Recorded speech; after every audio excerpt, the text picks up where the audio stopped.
Hola, hola, ¿cómo están? Espero que se encuentren bien. En este momento me complace presentarles a nuestro último expositor de este proyecto. Afortunadamente ya estamos concluyendo con la filosofía del derecho de Hegel, parágrafo por parágrafo.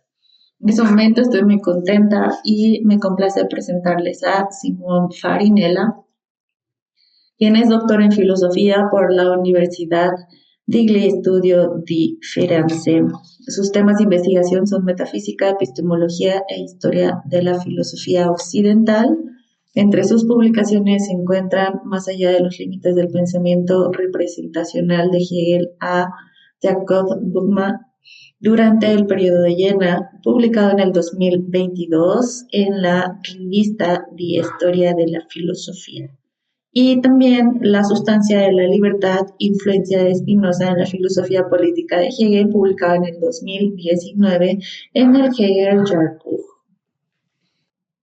Simón Farinella nos va a presentar la última parte de la historia universal, que va del parágrafo 351 al 360. Y sin más por el momento, los dejo con Simón Farinella. Buenos días a todos. Me llamo Simone Farinella, soy doctor en filosofía por la Universidad de Florencia y la Friedrich Schiller Universität Jena, con una tesis que explica la influencia de la mística judía y cristiana en la teoría hegeliana de la negatividad absoluta del pensamiento puro. Por supuesto, durante mis estudios, escribí una tesis de máster sobre la noción de la Zufälligkeit en los Grundlinien. Antes de empezar mi comentario a los párrafos 351-360 de los Grundlinien, quisiera esbozar un breve esquema bibliográfico indicando aquellos textos que pueden ayudar al lector a comprender la teoría hegeliana de la filosofía de la historia. Sobre la continuidad de la fenomenología del espíritu con la posterior Weltgeschichte, véase Hippolyte, Genèse, Estructura de la fenomenología del espíritu de Hegel, París, 1946, Kojève, Introducción a la lectura de Hegel, París, 1947, y el comentario sobre el capítulo del espíritu en Hegels Phänomenologie des Geistes, Frankfurt am Main, 2008. Como comentarios analíticos a los Grundlinien, en los que también se realiza un análisis de la concepción hegeliana de la historia, véase Peperzak, Modern Freedom, Hegel's Legal, Moral and Political Philosophy, Dordrecht, 2011, Viehweg, Das Denken der Freiheit, Wilhelm Fink Verlag, 2011, y Stegler, Hegels Grundlinien der Philosophie des Rechts, ein dialogischer Kommentar, Hamburg, 2021.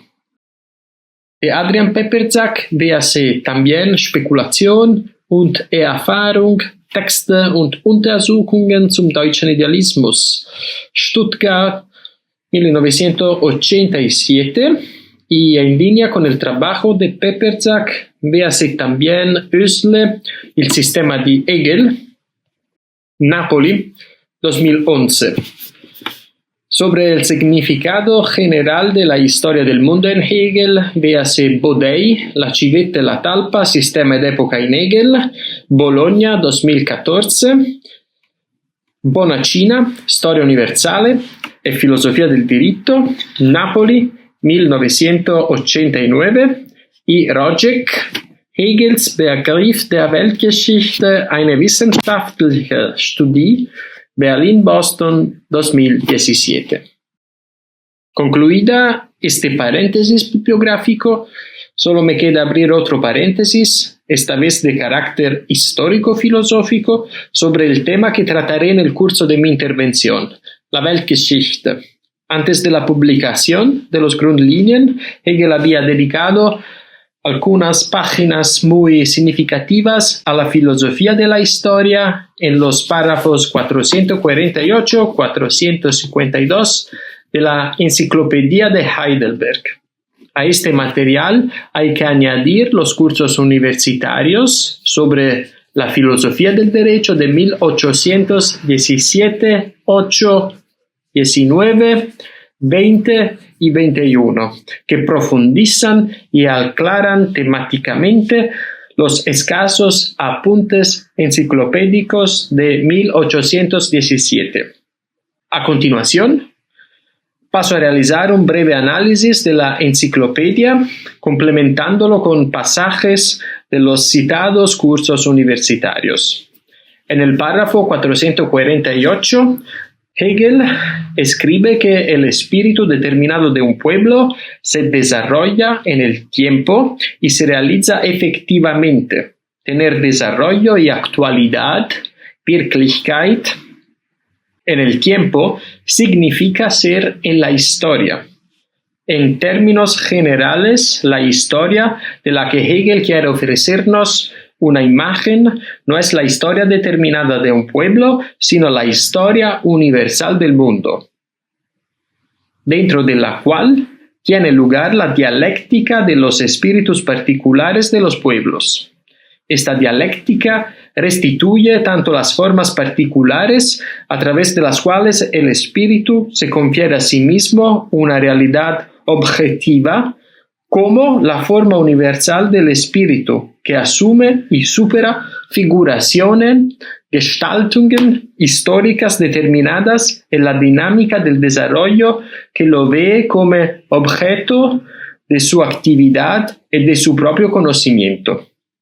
En estos mismos términos se habla de la actividad del espíritu en el curso sobre la filosofía del derecho de 1818-19. El espíritu se expone en lo existente, es el objeto de su actividad y de su propio conocer. Ser el objeto del propio conocimiento significa tener conciencia de sí mismo o desarrollar autoconciencia. En la sucesión de los diferentes pueblos en el escenario de la historia tiene lugar el juicio universal del espíritu. La expresión hegeliana, que puede sonar algo críptica, se refiere en realidad a la famosa expresión de Schiller de la historia como Weltgericht.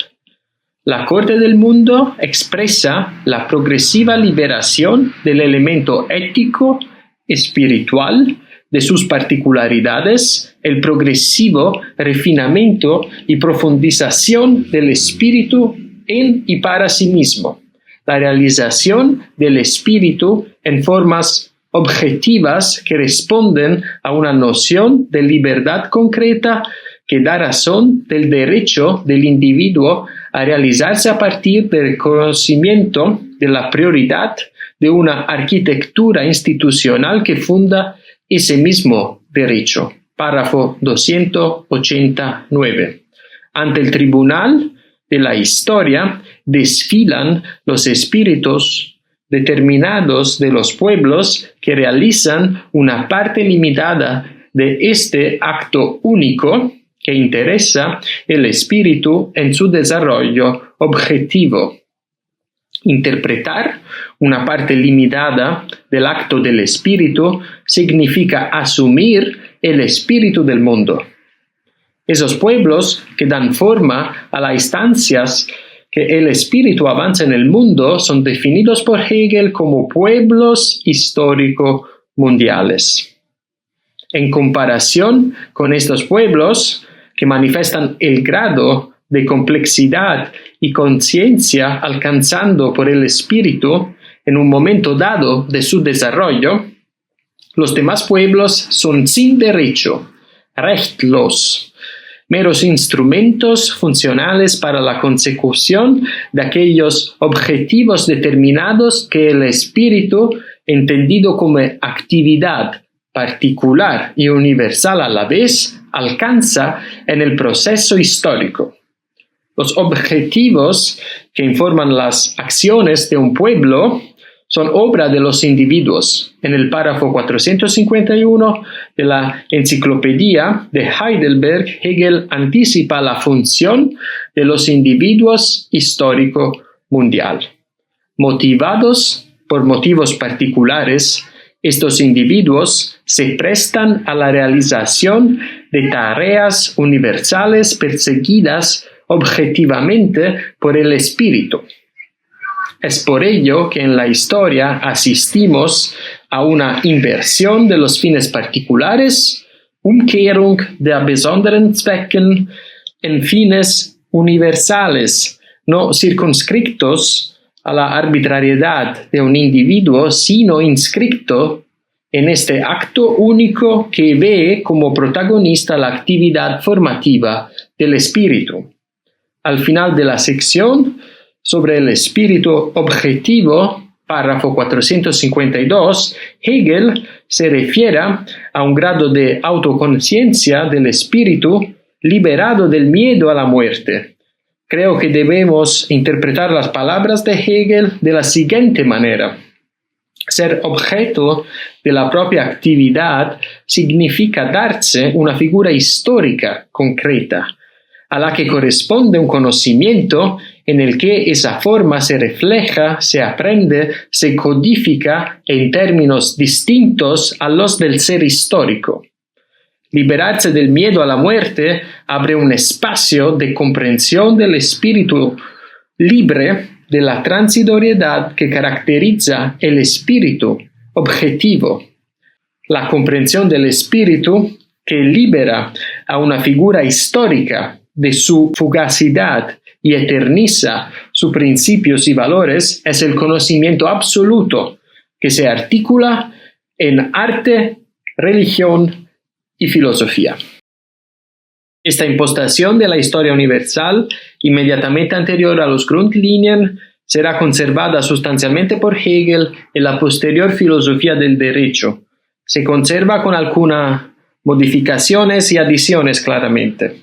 Con respecto a los Grundlinien, Hegel cuestionará la formación de las organizaciones estatales, párrafos 350-351, y especificará las figuras históricas concretas que el acto único del espíritu adquiere en los pueblos particulares, en lo que podría llamarse las ideas concretas de la universalidad absoluta del espíritu. En otras palabras, el espíritu que se realiza en el mundo se configura en determinados pueblos, expresando los grados a través de los cuales él alcanza su plena liberación, realización y autocomprensión. Liberación, realización y autocomprensión que determina la plena realización de la razón en el mundo, su configuración en una arquitectura político-institucional en la que cada individuo deposita su confianza y voluntad. Parafraseando el curso universitario de 1819-20, la racionalidad toma la forma del pensamiento, de la universalidad y de las leyes, y esta forma, rica en determinaciones, encuentra expresión y se refleja en los individuos particulares, que en estas mismas formas encuentran el firme fundamento de su propia particularidad, Besonderheit. En términos lógicos, esta dinámica de desarrollo podría verse como la progresión de la sustancia al sujeto de un elemento estático, indeterminado e inconsciente a uno dinámico, autodiferenciado y autorreflexivo. Autorreflexión que se produce tanto en el plano objetivo, es decir, político-institucional, como en el plano absoluto, es decir, religioso y científico-filosófico, que, con diferentes grados de complejidad, ponen de manifiesto, elevándola desde la objetividad y la temporalidad, esa verdad que afirma que la realidad corresponde al concepto. Analizamos ahora la argumentación de Hegel. En los párrafos 350-351, Hegel traza una línea divisoria entre la prehistoria, Vorgeschichte, y la historia, Geschichte. La historia es la historia de los pueblos organizados dentro de las formas estatales. La formación de determinaciones legales e instituciones objetivas se produce con el derecho heroico, Heroenrecht. Grandes individuos, investidos de una aura religiosa o carisma directamente proporcional a su fuerza, desempeñan la función de legisladores, introduciendo las primeras divisiones de la tierra en la institución del matrimonio, la conformación de una posesión privada y el cuidado de una unidad familiar, en la que la dimensión de nosotros es preponderante sobre la dimensión del yo, es la base ética de las primeras organizaciones sociopolíticas. Para Hegel, esta base ética es la que establece la línea divisoria entre la historia efectiva y la prehistoria, entre una época regida por instituciones objetivas, aunque primitivas, y una época en la que prevalece la inocencia sin interés y apática o la lucha formal de reconocer y de la venganza. Párrafo 349. Desde la perspectiva de Hegel, la diferencia entre estados y no estados subyace en la percepción que los pueblos civilizados tienen de los pueblos no civilizados. La civilización lleva a considerar a los pueblos no civilizados como bárbaros porque su autonomía carece de legalidad objetiva y de racionalidad firme. Tras definir la historia como la historia de los estados, Hegel introduce en el párrafo 352 los pueblos que han dado lugar a los reinos históricos mundiales. Como ya se ha dicho, estos pueblos son las ideas y configuraciones de la universalidad absoluta, los grados de desarrollo a través de los cuales el acto único del espíritu se convierte en objeto de su acción y conocimiento, la liberación y aprehensión progresiva de la razón en la historia, el reflejo objetivo de la razón y su aprehensión en la forma objetiva y absoluta del pensamiento. El espíritu que se hace mundo se manifiesta en 4 imperios histórico-mundiales organizados según 4 principios que dan testimonio del progreso de la razón en la historia. Esquemáticamente, Hegel escribe en el párrafo 353 que el espíritu, desde el principio, obtiene una configuración sustancial. La identidad suprime de raíz la posibilidad de un desarrollo de la individualidad y sus derechos. Se trata de los grandes reinos orientales, del patriarcado chino y de la organización de la sociedad india en castas. Posteriormente, la individualidad, el ser para sí, das für sich sein, se desarrolla entre un tejido ético en el que se refleja inmediatamente. Aunque este desarrollo parece dar cuenta de la instancia del ser para sí, falta el carácter individual y reflexivo del ser para sí. El individuo no afirma aún plenamente su propia personalidad y se mantiene en una unidad ideal con la sustancia ética. Hegel piensa en la bella eticidad del pueblo griego, ligada en parte a la sustancialidad oriental.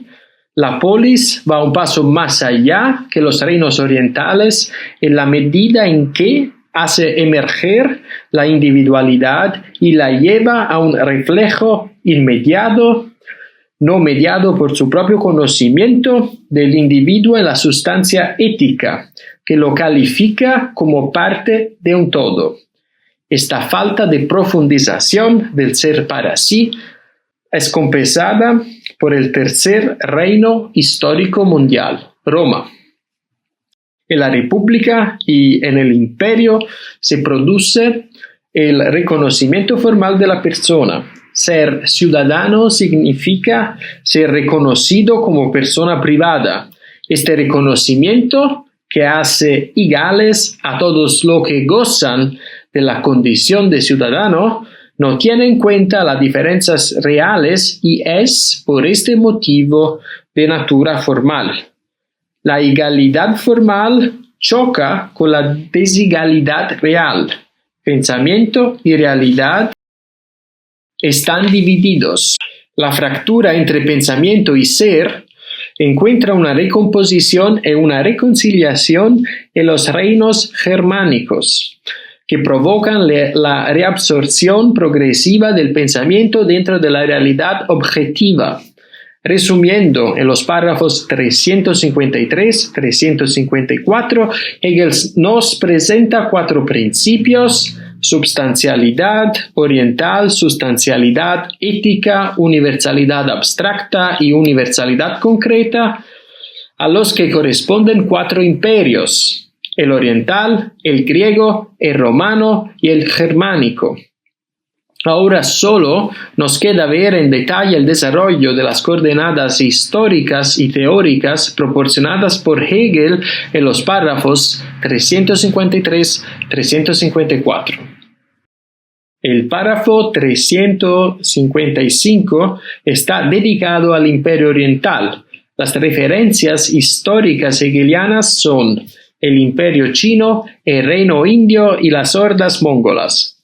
China e India constituyen aquellas formas sociopolíticas en las que el principio de la sustancialidad encuentra su configuración estática. Las hordas mongolas, a pesar de la inmovilidad china y india, reflejan el elemento dinámico del mundo oriental que se proyecta hacia el exterior, hacia otras naciones y pueblos, sin dar durabilidad y estabilidad a su actividad. A pesar de sus diferencias, Hegel afirma que estos reinos orientales se fundan en determinaciones naturales. El imperio chino se mantiene unido por un vínculo patriarcal despótico. El mundo indio se articula en castas determinadas sobre la base de las diferencias naturales de los hombres, y las hordas mongolas expresan un potencial destructivo comparable a la furia de los elementos naturales.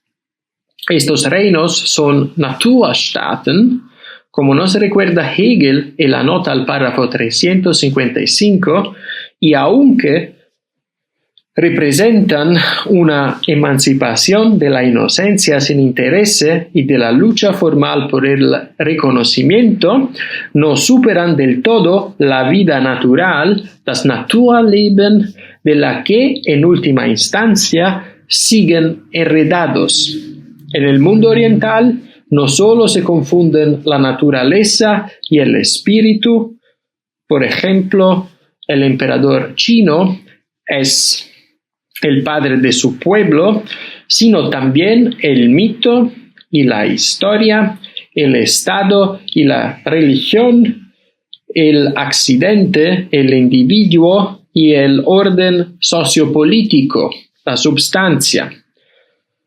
Todos estos elementos tienden a fundirse en una unidad indeterminada. La intuición de un mundo indiviso y sustancial, bien representada por China, parece chocar con la organización basada en las castas de la sociedad india y con la natura fluida de las tribus mongolas, que no está rígidamente fijada de forma indivisa.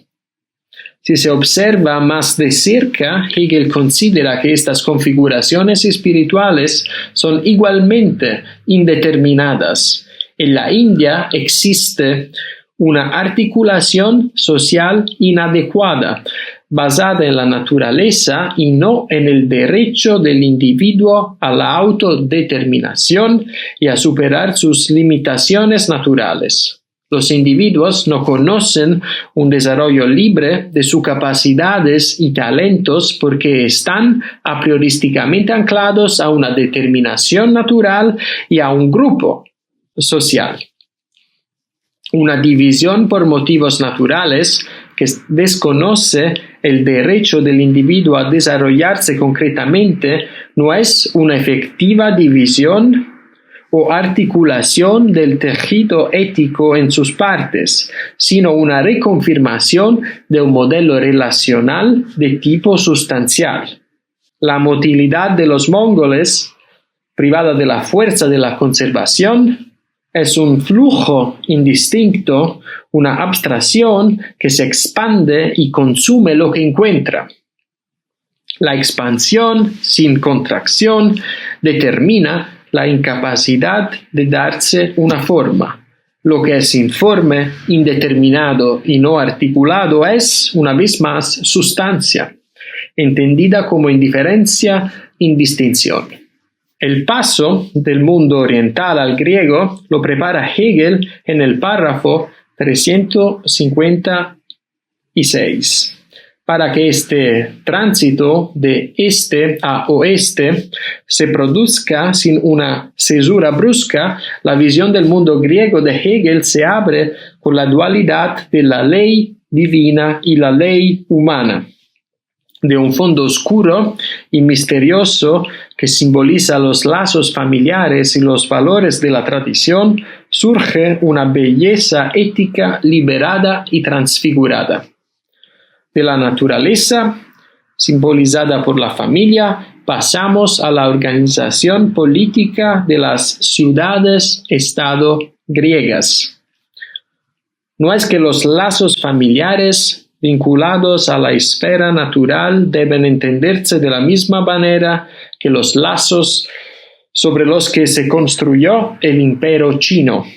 La naturaleza es, en efecto, una naturaleza ética.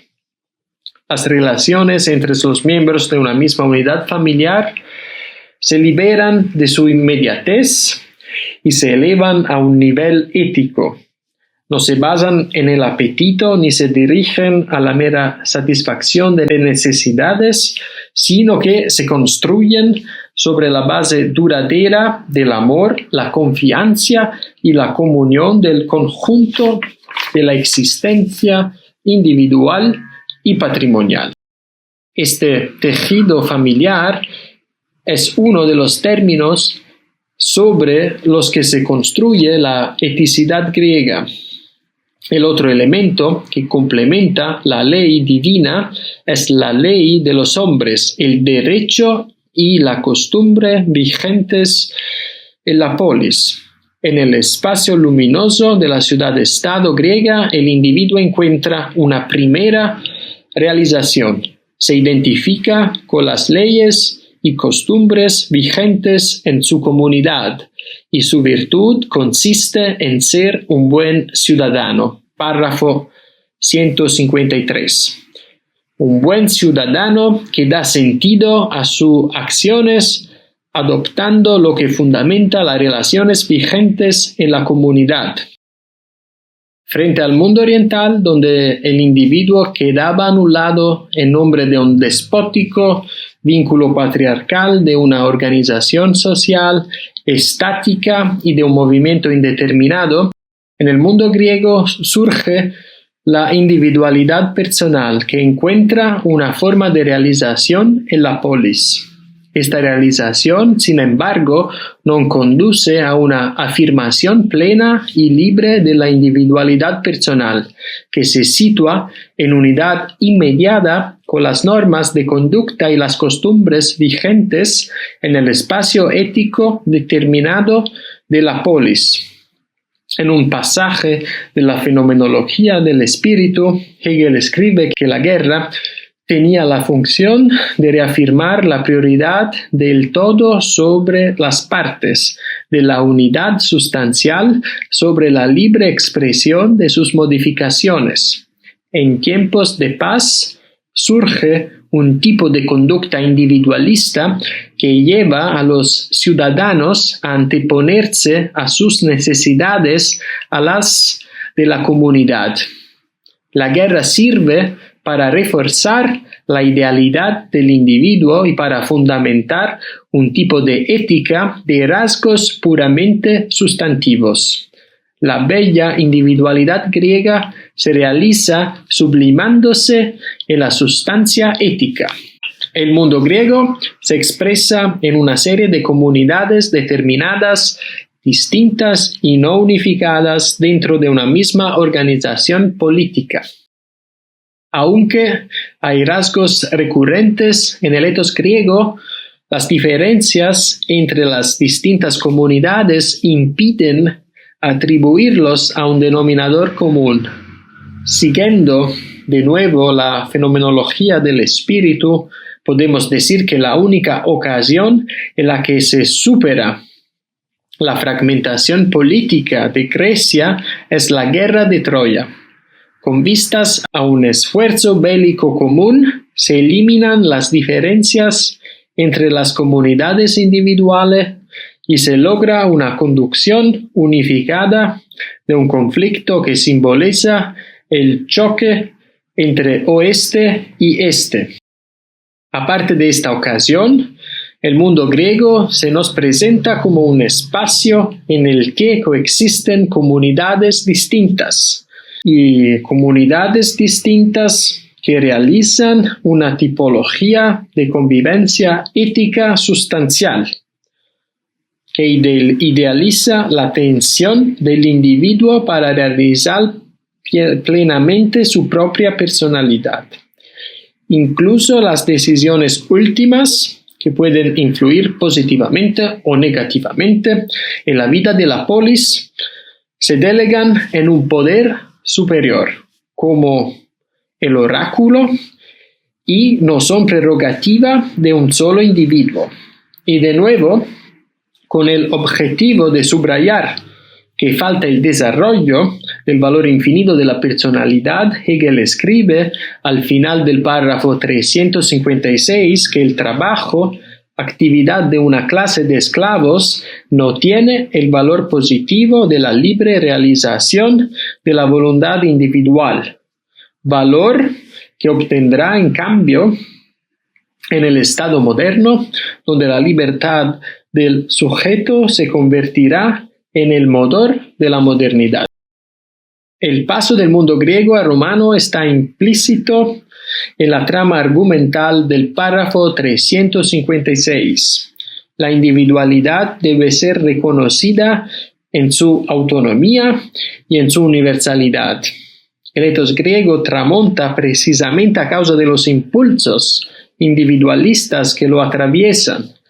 Desde el punto de vista literario, la Antígona de Sófocles, elegida por Hegel como el conflicto entre la ley divina y humana, restituye la necesidad de reconocer el valor infinito del individuo, que, aunque haya traicionado la ley y las costumbres de su pueblo, es digno de recibir honores fúnebres.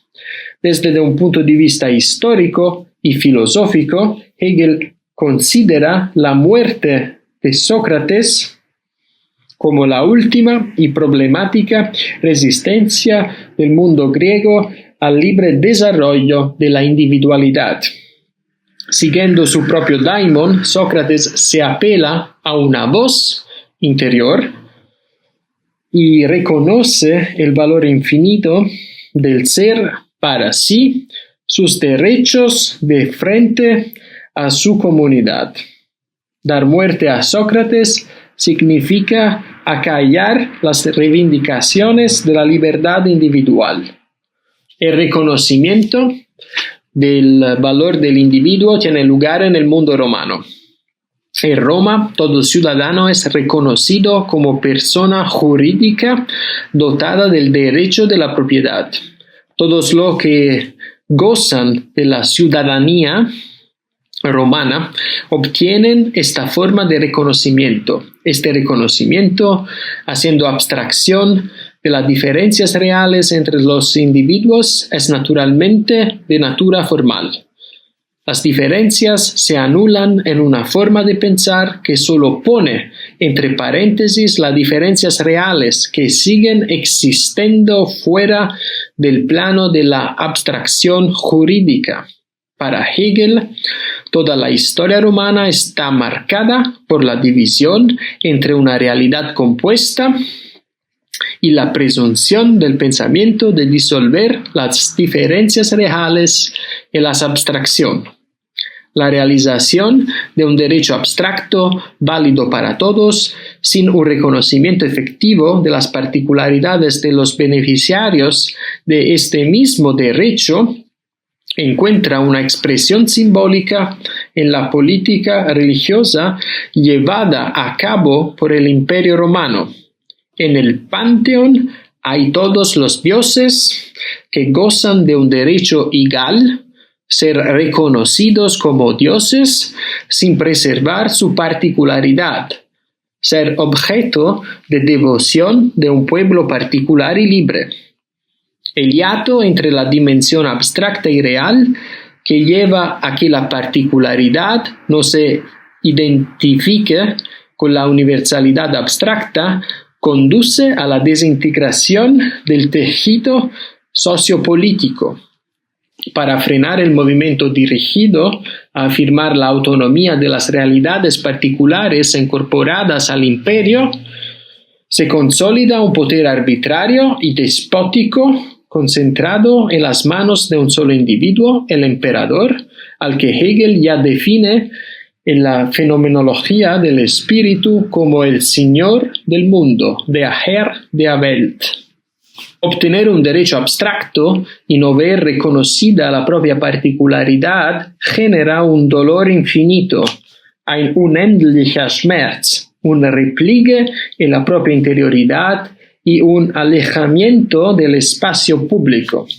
La pérdida de un contexto objetivo capaz de informar sobre los aspectos particulares de la vida de los individuos da lugar al descubrimiento del valor infinito del sujeto.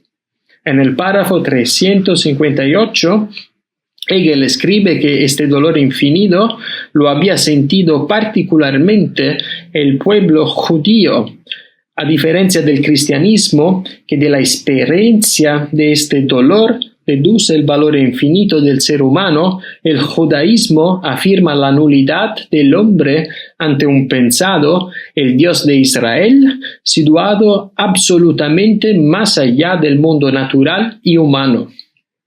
El cristianismo, esta filiación del judaísmo que sublima propio el judaísmo, capta el valor infinito de la naturaleza humana a reconocer su unidad con la naturaleza divina.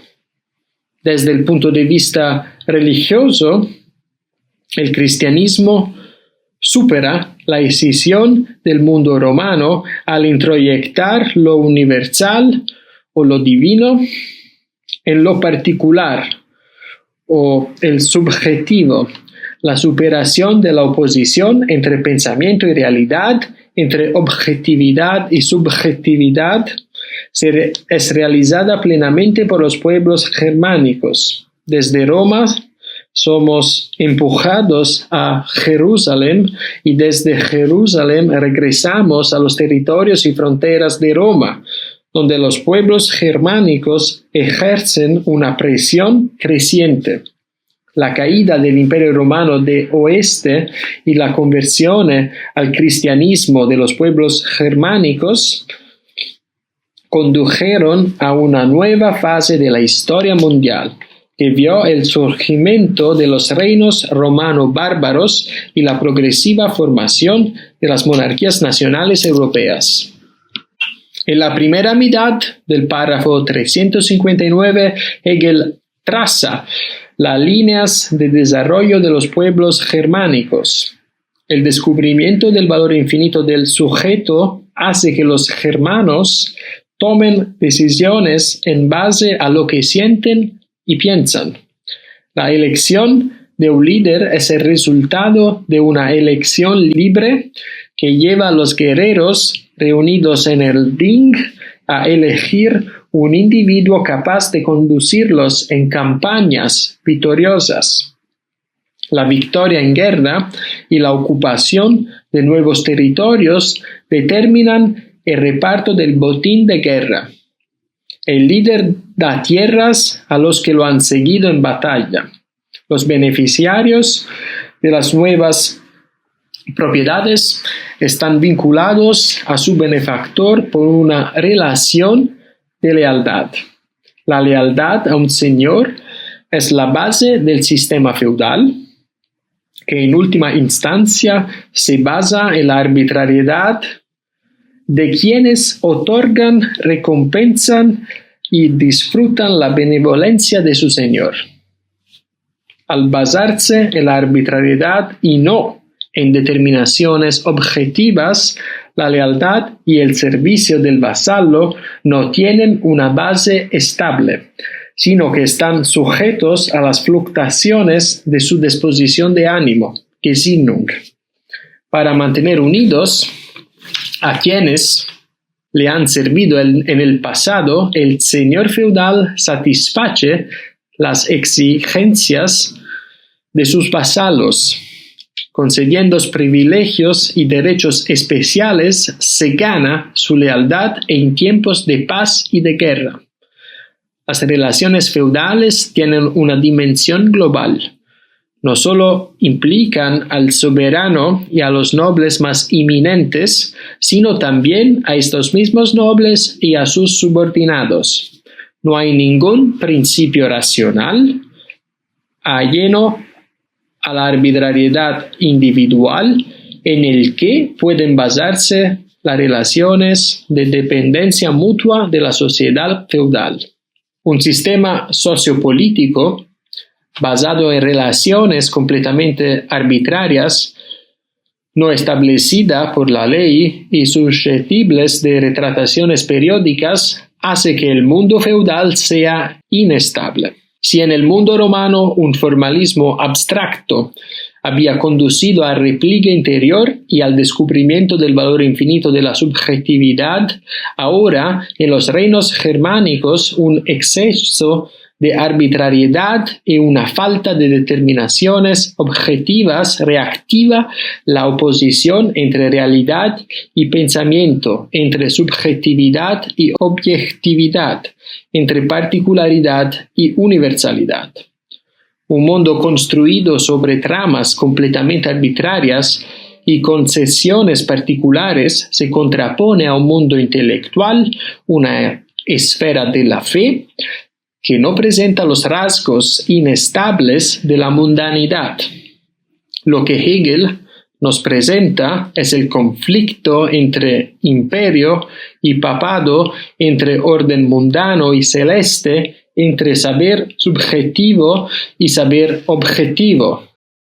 La lucha entre los dos reinos se enraiza en la Europa feudal y atraviesa toda la modernidad, llegando por fin al enfrentamiento en la Francia revolucionaria. El conflicto cultural y político entre Ilustración, Aufklärung y fe termina con una victoria del ámbito terreno sobre aquello celeste. El contenido objetivo y universal de la fe, el contrapeso a la inestabilidad y arbitrariedad del orden terreno, se traslada del aquí y allá al aquí y ahora. La razón no es más otra que el mundo, sino inmanente a él. La realización del espíritu, el proceso que conduce a su liberación, parece haber llegado a su fin. La razón regula la multiplicidad de relaciones que estructuran la vida asociada. En realidad, la Revolución Francesa, sobre todo el terror jacobino, lleva la inmanencia de la razón en el mundo hasta sus últimas consecuencias. La razón es absoluta, no está sujeta a ningún tipo de determinación, porque la determinación es limitación y la limitación no pertenece a la absolutez e indeterminación de la razón. El terror suprime todas las manifestaciones de la particularidad en nombre de una razón universal que, una vez más, conserva una forma abstracta. El régimen jacobino naufragó porque fue incapaz de dar cuenta de la particularidad del individuo. Solo en la monarquía constitucional moderna la fractura entre lo objetivo y lo subjetivo, entre la universalidad y la particularidad, entre la ley y la arbitrariedad, encuentra su recomposición armónica. Cada uno tiene derecho a desarrollar su propia particularidad a condición de afirmar con sus actos y reconocer en su pensamiento la prioridad de aquellas instituciones y leyes que regulan la libertad de todos y de cada uno y que se realizan inmediatamente en el espíritu de todos y de cada uno. El hecho que la razón no es ajena del mundo y que el concepto es adecuado a la realidad es atestigado subjetivamente por el conocimiento religioso y objetivamente o absolutamente por el conocimiento científico-filosófico, que comprenden, más allá del plano transitorio de la objetividad, la unidad concreta del pensamiento y del ser, del basiste y daziste. Hemos llegado a la conclusión de la historia universal. Con estas observaciones dedicadas a la monarquía constitucional, el grandioso fresco de la historia del mundo de Hegel llega a su fin. A menudo se ha pensado que la concepción hegeliana de la historia, así como las formas culturales que reflejan con grados crecientes de complejidad la interpretación de la razón mundana, reflejan un cierre del proceso histórico y cultural, especialmente filosófico. La razón y la realidad alcanzarían el máximo grado de compenetración y articulación objetiva y absoluta. Más allá de este nivel, que se realiza en la monarquía constitucional moderna y en el sistema de pensamiento hegeliano, no se podría ir. Esta sería la opinión de Hegel y la conclusión a la que conduce la concepción hegeliana de la filosofía de la historia y de la historia de la filosofía.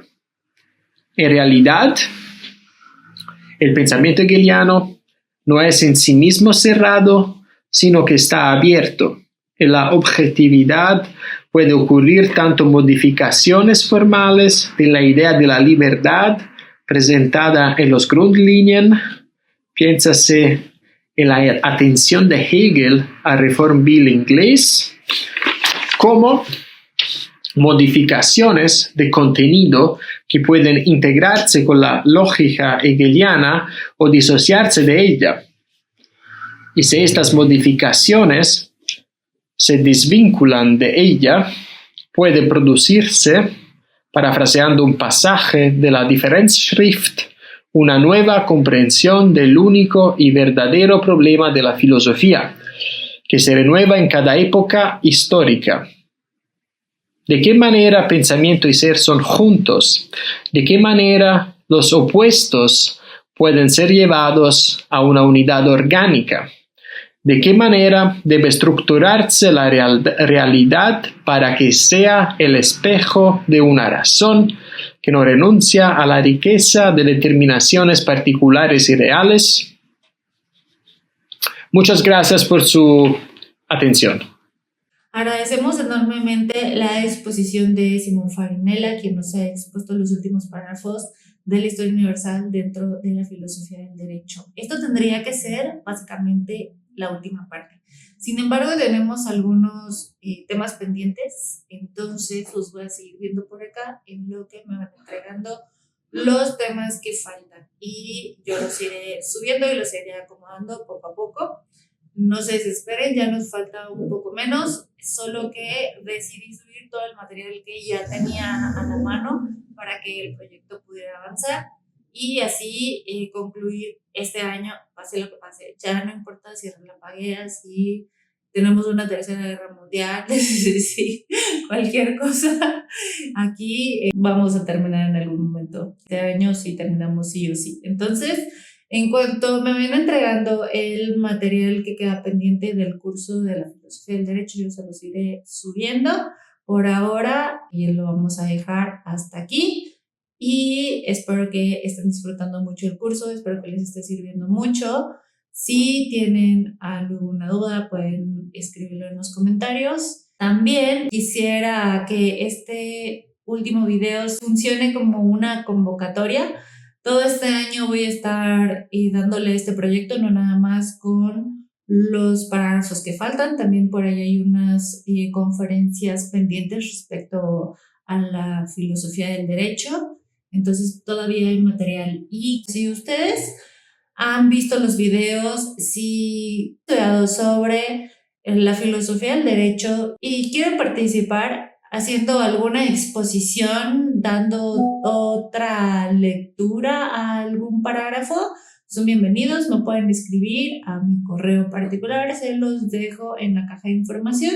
Yo sé que hay temas muy controversiales y que también hay muchas interpretaciones de la filosofía del derecho, así que si ustedes quieren armar un diálogo con alguna de las exposiciones y mandarme su video, yo con gusto lo voy a editar y lo voy a subir.